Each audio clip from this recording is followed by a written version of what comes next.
আসসালামু আলাইকুম।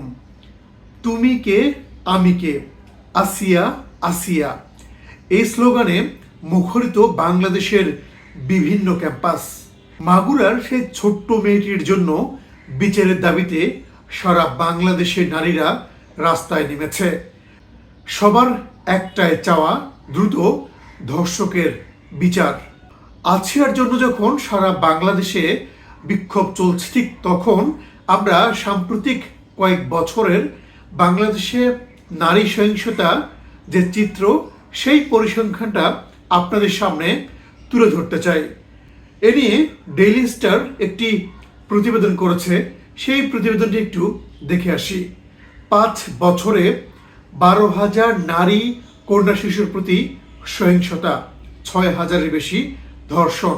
এটা হচ্ছে সেই প্রতিবেদনের শিরোনাম। আন্তর্জাতিক নারী দিবস উপলক্ষে কিন্তু এই প্রতিবেদনটি করেছে ডেইলি স্টার।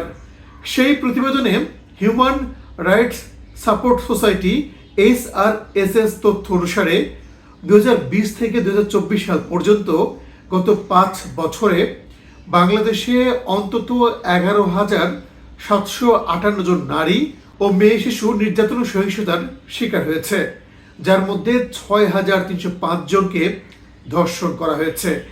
আরও আশঙ্কার বিষয় হলো, যাদের ধর্ষণ করা হয়েছে তাদের মধ্যে 3,471 জনের বয়স 18 বছরের নিচে, যা মোট ঘটনার 55% বেশি। এর মধ্যে 1,089 জন নারী ও কন্যা শিশুকে সংঘবদ্ধ ধর্ষণ করা হয়েছে এবং 207 জনকে যৌন সহিংসতার পর হত্যা করা হয়েছে। তাদের মধ্যে 118 জনই শিশু। এছাড়া অন্তত 50 জন ভয়াবহ সহিংসতার ট্রমা সহ্য করতে না পেরে আত্মহত্যা করেছেন। নারীর প্রতি সহিংসতার পরিধি কেবল ধর্ষণই নয়, এর বাইরেও বিস্তৃত। গত 5 বছরে 2,624 জন নারী ও মেয়ে শিশু যৌন হয়রানির শিকার হয়েছেন। HRSS এর তথ্য অনুসারে এই সময়ে যৌতুকের জন্য 355 জনকে শারীরিক নির্যাতন করা হয়েছে, যাদের মধ্যে 26 জন আত্মহত্যা করেছেন। যৌতুক সম্পর্কিত সহিংসতা 290 জন নারীর মৃত্যু হয়েছে। একই সময়ে পারিবারিক সহিংসতার ঘটনায় 1,262 জন নারী নিহত হয়েছেন, 386 জন আহত এবং 416 জন আত্মহত্যা করেছেন। অ্যাসিড হামলায় 94 জন নারী ও কন্যা শিশু আহত হয়েছেন, যার মধ্যে 9 জন এই ভয়াবহ হামলার ঘটনায় মারা গেছেন। 2025 সালেও পরিস্থিতি একই রকম রয়ে গেছে। প্রথম 2 মাসের পরিসংখ্যানও উদ্বেগজনক। প্রতিবেদন বলছে 2025 সালের প্রথম 2 মাসে 224 জন নারী ও কন্যা শিশু সহিংসতার শিকার হয়েছেন, যার মধ্যে 107 জনকে ধর্ষণ করা হয়েছে, যাদের মধ্যে 66 জন অপ্রাপ্তবয়স্ক।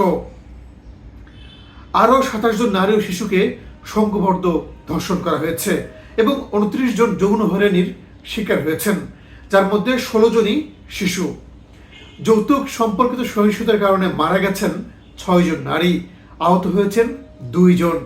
পারিবারিক সহিংসতায় 58 জন নারী প্রাণ হারিয়েছেন, তাদের মধ্যে 20 জন আত্মহত্যা করেছেন। অ্যাসিড হামলায় 1 জনের মৃত্যু হয়েছে। এ তো গেল গত 5 বছর এবং 25 সালের প্রথম 2 মাসের একটি চিত্র, যে চিত্র উঠে এসেছে কাগজে। কিন্তু এই ঘটনার বাইরেও হাজারো নারী সহিংসতা বা নারী নির্যাতনের ঘটনা কিন্তু প্রতিনিয়ত ঘটছে এই বাংলাদেশে। প্রতিদিন অন্তত 84 জন নারী ও শিশু সহিংসতা শিকার হচ্ছেন, যার কারণে কিন্তু খুব জোরালোভাবে এই আন্দোলন আমরা লক্ষ্য করছি। নারীদের প্রতি এই সহিংসতা বন্ধ করতেই হবে।